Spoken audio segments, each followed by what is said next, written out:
বিসমিল্লাহির রহমানির রহিম। আসসালামু আলাইকুম সুপ্রিয় দর্শক, আমার কুকিং চ্যানেল দীপ কিচেনে আপনাদের সবাইকে স্বাগত। আজকে আমি করে দেখাবো মালাই স্যান্ডউইচ মিষ্টি।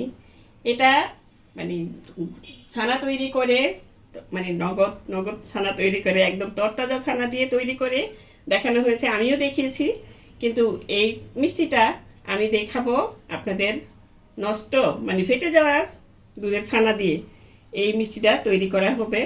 যে মিষ্টিটাতে অনেকে বলে যে ফেটে যাওয়া ছানা দিয়ে তৈরি করা যায় না, কিন্তু আমি দেখেছি, আমি কয়েকবারই মিষ্টি তৈরি করেছি, খুবই সুন্দর হয়, ভালো হয়।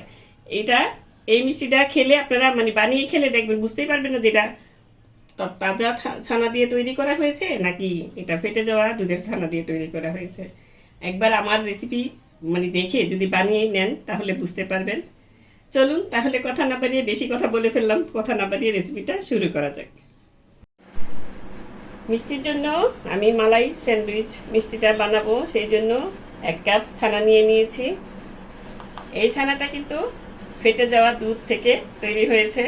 এটা কিন্তু যেভাবে আমরা ছানা বানিয়ে তারপরে মিষ্টিটা বানাই সেটা না, আজকে আমি এই নষ্ট দুধের ছানা দিয়েই মিষ্টিটা বানিয়ে দেখাবো।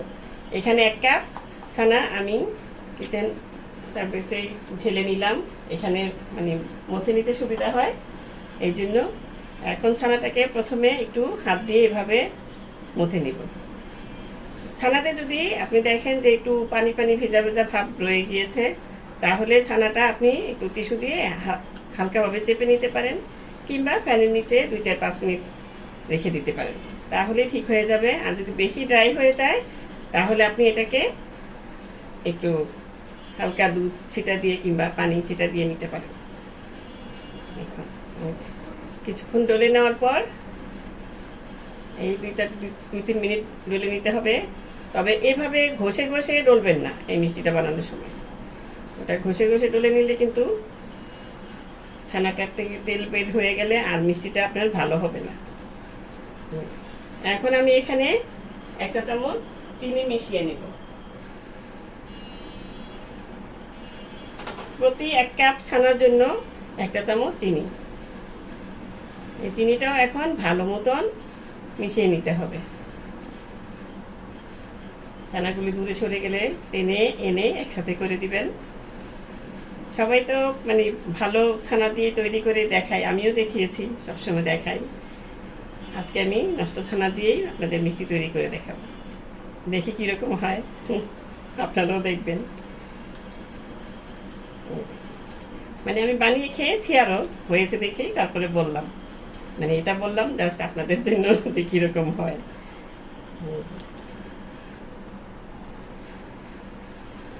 অনেকক্ষণ মিষ্টি চেপে চেপে মথে নিলে কিন্তু তেলটা বেরিয়ে গেলে আপনার মিষ্টিটা ভালো হবে না, মিষ্টি শক্ত হয়ে যাবে কিংবা ফেটে যাবে। আবার ছানাতে পানি থাকলেও কিন্তু বেশি মিষ্টি ফেটে যাওয়ার সম্ভাবনা থাকে, এই জন্যে ছানাটা ভালো হতে হবে। কিন্তু আমি তো আজকে নষ্ট ছানা দিয়েই বানাচ্ছি। চিনিটা যখন বুঝবেন যে চিনিটা গলে গিয়েছে, তখন এর মধ্যে আমি তখন আপনি এর মধ্যে ময়দাটা মিশিয়ে নিতে পারবেন।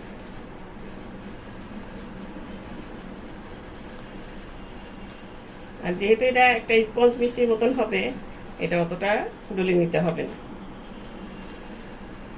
এখন এখানে মিশিয়ে দিচ্ছি সেই ময়দা। এখানে 1 টেবিল চামচ ময়দা আছে। এই মিষ্টিটাতে একটু বেশি ময়দা দিতে হয়, তার জন্য আপনি বেশি ময়দাটা দেওয়ার পরে অনেকক্ষণ বেশিক্ষণ ডলে নিতে হবে, যাতে ময়দাটা আপনার ছানার সাথে ভালো মতন মিশে যায়। এখন আমি কিছুক্ষণ ডলে নিচ্ছি এভাবে ভালো মতন, আস্তে আস্তে। অত শরীরের পুরো শক্তি দিয়ে ডলবেন না, আস্তে আস্তে ডলে নিতে হবে, কিংবা এইভাবেও নিতে পারেন। এইভাবে এমনভাবে ডলে নিতে হবে যাতে আপনার মিষ্টিটা যখন আপনি শেপ দিবেন তখন যাতে কোনো ক্র্যাক না থাকে, মিষ্টির মধ্যে ফাটল না থাকে। এখন আমি আরও 3-4 মিনিট পর্যন্ত যতক্ষণ না গোল শেপ দেওয়া যাচ্ছে ততক্ষণ ডলে নিব। এই যে আমি আমার ছানা মথা হয়েছে কিনা এটা দেখার জন্য আমি এখন একটু ছানা নিয়ে গোল করে মথে দেখব, মানে গোল বানিয়ে দেখব যেটা ঠিক হয় কি না। এই দেখুন একদম সুন্দর মতন স্মুথভাবে হয়ে গিয়েছে, তার মানে ছানাটা মথা হয়ে গিয়েছে। এখন আমি ভালো মতন ছানাটা একসঙ্গে করে নিচ্ছি, আমার হাতটাও পরিষ্কার করে নিচ্ছি। তারপর আমি ছানার শেপগুলি, মানে মিষ্টি শেপগুলি দিয়ে নেব। প্রায় 4-5 মিনিটের মতন আমি ময়দা দেওয়ার পরে মুছে নিলাম।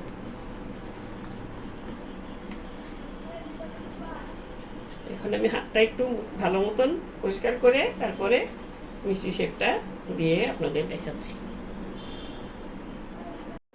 হাতটা ধুয়ে এসেছি, মানে হাতটা ধুয়ে নিলে এই শেপটা দিতে সুবিধা হবে। এখন আমি মিষ্টির জন্য লেচি কেটে নিব প্রথমে। এই দেখুন এটা মসৃণ হয়ে গিয়েছে,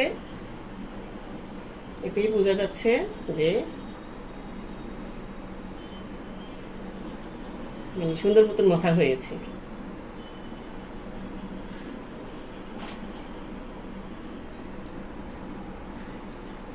এখন আমি প্রথমে কেটে নিচ্ছি।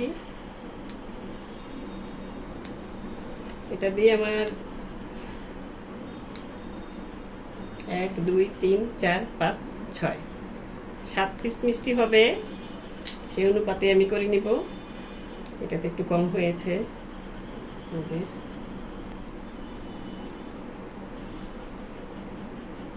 মানে ঠিক মতন করে নিলে আপনার মিষ্টিগুলো এক সমানভাবে হয়ে যাবে। যে এটাতে একটু কম আছে, এভাবে করে নেবেন। এই দেখুন এটাতে কিন্তু এখনো কম আছে।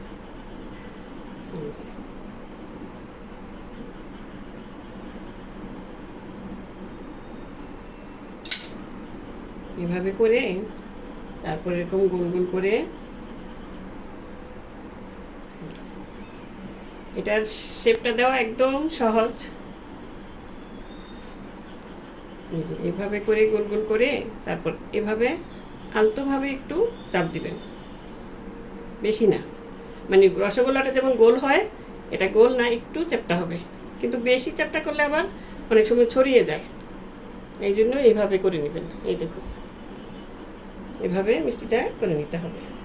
আমি আরেকটাও বানিয়ে দেখাচ্ছি।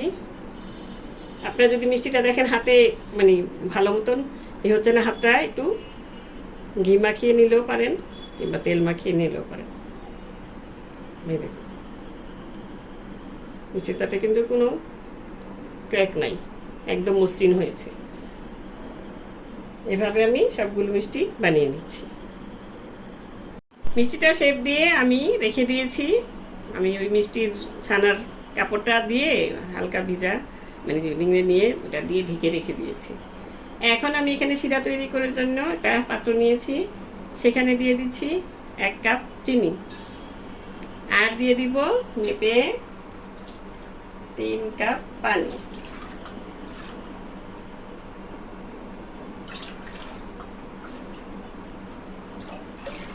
তিন কাপ পানি, 1 কাপ চিনির জন্য 3 কাপ পানি। এখন আমি চুলার আঁচটা ধরিয়ে দিচ্ছি।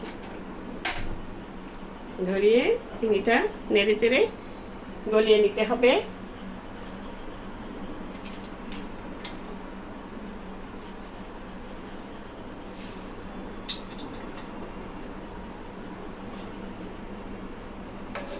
এটা দিয়ে সাথে সাথে নেড়ে চেড়ে দিবেন, তাহলে চিনিটা তাড়াতাড়ি গলে যাবে।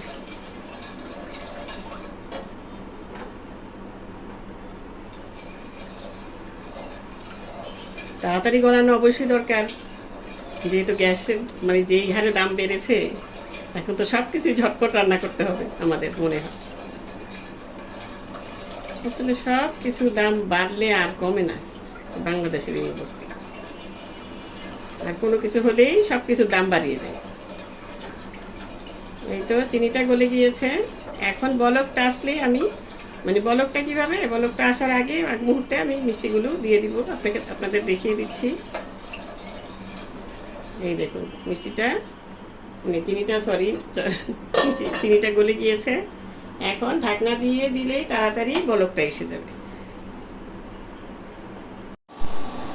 এই দেখুন মিষ্টিটা পানিতে বলক এসে এসে গেছে, মানে আসছে আসছে।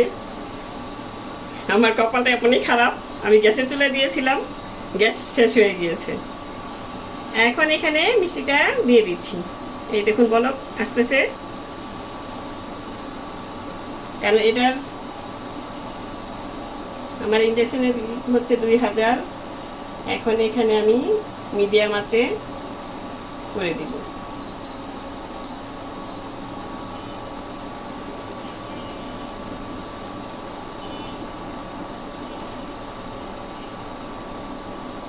এই তো এখন মিষ্টিটা দিয়ে দিচ্ছি।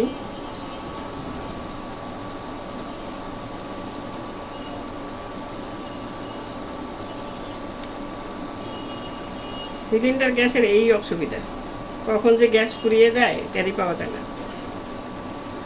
মিষ্টিটা দিয়ে তারপরে এখানে ঢেকে রেখে দেব 5 মিনিটের মতন। ফিরে এলাম 10 মিনিট পর। এই দেখুন মিষ্টিগুলো কি সুন্দর, মানে ফুলে একদম ডবল হয়ে গিয়েছে। এখন একটু উল্টে দিব মিষ্টিগুলোকে।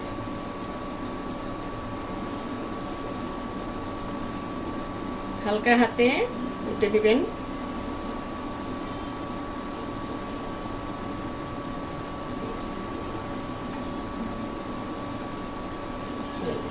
এখন আবার ঢাকনা লাগিয়ে আরও 10 মিনিটের মতন, মানে 10-12 মিনিটের মতন আমি জাল করে নিচ্ছি। ফিরে আসছি মিষ্টিটা হওয়ার পর। ফিরে এলাম প্রায় 10 মিনিট পর। এই দেখুন মিষ্টিটা হয়ে গিয়েছে। এখন আমি চুলাটা অফ করে দিচ্ছি, কারণ আমি মিষ্টিটা একটা চেক করে দেখেছি যে পানিতে দিয়ে টুক করে ডুবে গিয়েছে। এখন এই মিষ্টিটা আমি নামিয়ে নিব, নামিয়ে ঢেকে রেখে দিব যতক্ষণ না এটা মানে ঠান্ডা হচ্ছে। 2-3 ঘন্টা রেখে দিব। একদম ঠান্ডা হওয়ার পর ফিরে আসছি। ফিরে এলাম, মানে আমি সারা রাতের জন্য রেখে দিয়েছিলাম, বলেছিলাম যে 4-5 ঘন্টা পর। এখন এই যে দেখুন মিষ্টির লুকটা,